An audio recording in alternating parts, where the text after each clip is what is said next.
Hey, Kim, why you're not at home? Because I'm visiting hospital for Maggie. It's already evening. Aren't you ready for dinner? Are you planning to have my son cook? No, my husband will come to the hospital after work. Then I'll come home and cook dinner. A friend of mine just visited your house. What? Why your friend came to my house? Why? My friend said she had something to do around here. I told her she could have asked you a ride home. You didn't tell me that. I didn't tell you. Mother-in-law, I'm not always home. I don't like it when you make promises without my permission. You have dinner to prepare, right? That's why I thought you'd be home. But then my friend complained that you weren't home. I'm so embarrassed because of you. As I told you before, I come to hospital for my daughter when I have time. So please don't make that kind of promises. I'm in hospital more than home. Don't you think you're spoiling Maggie too much? Just because your daughter is sick doesn't mean you have to go every day. She's still a little girl, and we don't know when her condition will change. Please don't say that. She's sick from the start, so don't worry about it. The doctors say she doesn't have long to live. So you don't want me to take care of her? That's not what I meant. She doesn't have to be a center of your life, do you? I wish you'd pay a little more attention to me. You have a car, but you only use it to go hospital. Why don't you take me on a spa trip once in a while? Right now, I want to be with Maggie as much as possible. My husband feels the same way. I don't think so. My son is with you because you're with her all the time. I guess he has no choice but to go along with you, right? He's not. My husband and I care most about our daughter. You're so stubborn. She's a girl. You don't have to go that far. Gender has nothing to do with it. Yes, it does. If it's a boy, he's going to be the heir.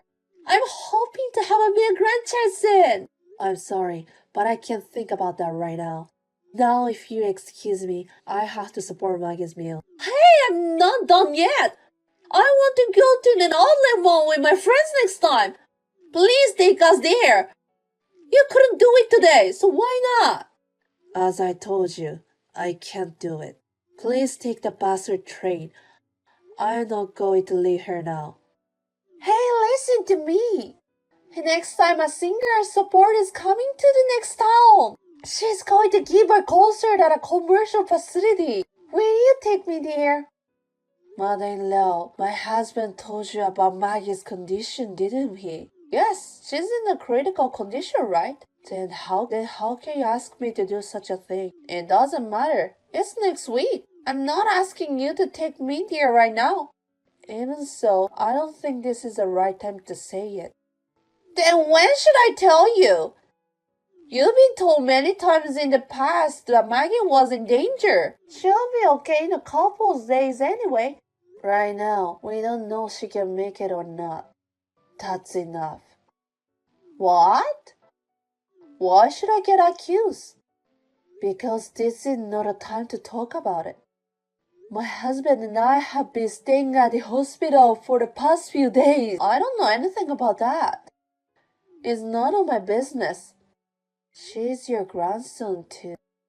A grandchild who's been in the hospital all this time? I haven't seen her at all. I've even forgotten what she looks like. Honestly, this is no different than if she wasn't exist. I see. So, you will take me there, right? My neighbor, Mrs. Ellie, wants to go with us. So as I told you, I can't make any promises. Then how do you expect me to get there? It's difficult to get there without a car, isn't it? I asked my husband, but he said he's busy. You're the only one I can ask. I can't either. I just need a ride. If I take the bus, it won't arrive there at the right time. It's not my business. Just do what you want to do. You're useless. What's a daughter-in-law for? Before I'm your daughter-in-law, I'm her mother of my child. Wouldn't you have wanted to be there for him? Of course I would. A son is the most important here. But if he was a girl, I wouldn't have cared. That's enough. I have nothing to say to you, mother-in-law. Don't even contact me again. Hey, can't you take me there? Why don't you figure it out by yourself? It's cheeky for a wife to resist your mother-in-law. First of all, it's your fault for having a sickly baby. It's your fault and don't drag me into it too. Hey, are you listening to me? Answer me! Kim, my husband told me about her. I'm sorry to hear about Maggie. Thank you. Don't be so depressed. You can have another baby. See? Next time. What? What? You're going to give up on having kids?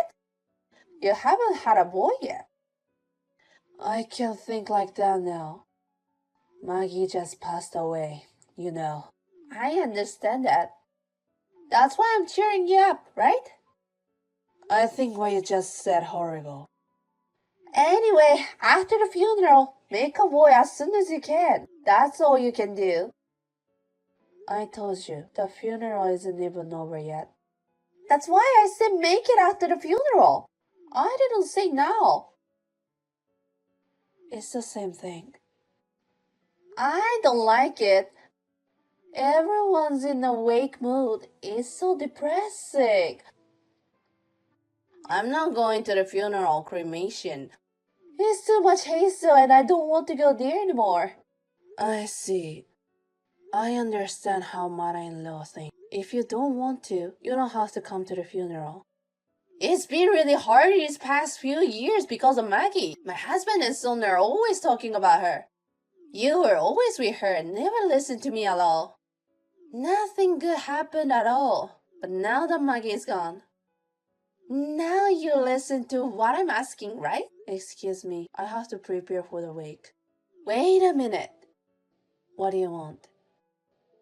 Do you realize that this is all your fault? This is all your fault for not having a healthy baby. Even I wanted to give birth to a healthy baby. I've said that to myself hundreds of times. Oh, you knew that? If you knew that, don't do that again, okay? Please make sure it's a healthy baby. Really? Really, how dare you to say such a thing? What? What's wrong? Did I say something bad? Please don't even think to attend the funeral. I wouldn't go even if you asked me to. I don't even have much memories of Maggie.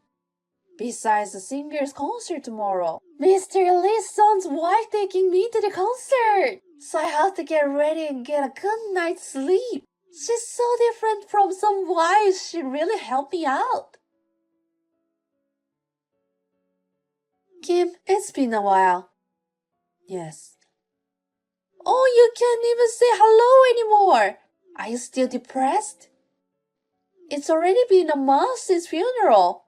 It's only been a month. The 49th anniversary isn't even over yet. But I think you're feeling better than last month. So it's time for you to take action. Do your best. What are you talking about? I'm talking about my grandson. I can't wait for you to show me my beautiful grandson. In your mind, Maggie isn't a grandchild, is she? Of course she is. She's always sick and she's in the hospital all the time. Also, the gender is right. I never thought of a girl as a grandchild from the beginning. Instead, focus on making another grandbaby. This time will be a man. You don't even know what is good and bad to say it. I found out the mother-in-law really is an irredeemable person. What? You still don't know anything, do you? Mother-in-law is no longer taken care of by anybody. What do you mean? When have you seen your husband lately? What? Well, I haven't seen him for a few days. He said he's busy, that he's going to be away from home. He hasn't been home, has he? He must have something important to do at work. He's been traveling a lot. It's not unusual for him to be away from home. Your husband left home. Now he's preparing to divorce with you. What the hell are you talking about? Don't say things like that. You don't make sense. It's true story. I have his permission to talk to you about it. Why is my husband divorcing me? We've been together for over 30 years. It's your attitude toward Maggie. You didn't deal with Maggie because she's a female. You made a fool of her for being sickly, and you never came to visit her at the hospital, did you? You didn't even attend the funeral because you thought it would be too much hassle. He just couldn't stand that attitude. Why do you have to get divorced over Maggie? It's her fault for being sickly, isn't it? He couldn't stand that kind of attitude. Your husband really cared about her. He warned you many times, didn't he? He wanted you to stop being so harsh to Maggie. You want me to love any grandchild for her unconditionally? If you don't like something, you can't help it. I am not saying that you should be unconditionally kind to her because she's your grandchild. But every time something happens, you point out that Maggie is sickly or weak. Even you made disparaging statements on more than one occasion. You're free to think what you want in your mind. But you don't have to speak any single word, do you? I'm just being honest with myself. I just said what was on my mind. What's wrong with that? I think you don't understand that. That's why you're getting divorced. Also, my husband and I will be cutting you out as well. Why is my son cutting me out too? Because he's Maggie's father. My husband and I and father-in-law love Maggie. None of us will understand you, mother-in-law. Don't ever get involved with us again. Wait a minute. I can get my husband on the phone. If I call now, it won't even go to voicemail. He's blocking you. He will have his lawyer contact you when he's ready to divorce you. I thought my son hadn't been responding to me lately. Maybe I've been ignored for a long time? I'm afraid so. I was going to block you too. But I really wanted to tell you about your current situation. That's why I haven't been blocking you. I just wanted to say that you deserve what happened to you. I will never forget the things you have insulted me for. Kim, wait! I apologize! So please tell my husband and son. Could you tell them that I'd like to return the call? Why would I? Even if I did, neither of them will make a move. If you have something you want to tell me, contact the lawyer your husband hired. That's not my point! I want a proper family discussion! Family? Are you misunderstanding something? None of us consider you as a family. I think you might say it better way. I am still mother-in-law. I never thought of you as my mother-in-law.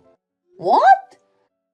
After I got married, you started picking on me. After giving birth to Maggie, you started insulting me for giving birth to a sickly child. You know, you are the one who disrespects your grandchild. I can't even consider someone like that a stepmother, but it doesn't matter for now. You didn't recognize her as your grandchild either. It's up to me what I think. Kim, I'm sorry. I'm sorry when I treated Maggie badly. It's too late for apologize. She won't come back. I won't do anything like that again. You can do whatever you want. It's none of our business. Think about what you've done and live from now on. How am I supposed to leave? My husband says he's divorcing me too. My son has disowned me too. Kim, please help me.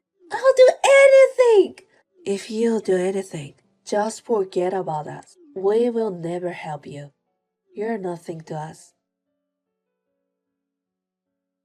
Then there was a discussion about my parents-in-law's divorce. My mother-in-law insisted that never wanted a divorce. In the end, it was a meditated divorce. However, she was always neglecting her housework and playing around. She was also verbally abusive to my father-in-law in a way that hurt him emotionally.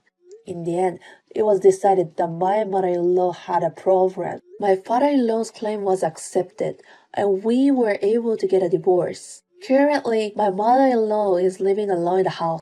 I heard that she's looking for a job while living alone in the house she received as a part of the property division. Also, my husband had put in the good word with relatives and acquaintances on my mother-in-law. My mother-in-law's terrible attitude soon became a rumor. My mother-in-law's terrible attitude soon became known and no one would take her seriously. My mother-in-law has lost all their family. I don't know how she will live in the future, but it is none of our business. We will not help her in any way, no matter how much trouble she may be in the future. My husband and I moved out of the house as soon as our daughter passed away, and my father-in-law has moved to the same neighborhood. I will never forget the sadness of my daughter's death. But it is not only sadness, but we also have happy memories of our daughter. I hope that we can move forward, even if it is little by little. I want to live my life to the extent that my daughter in heaven will not be worried. Together with my family, who has also borne the grief, I will do my best to get over it.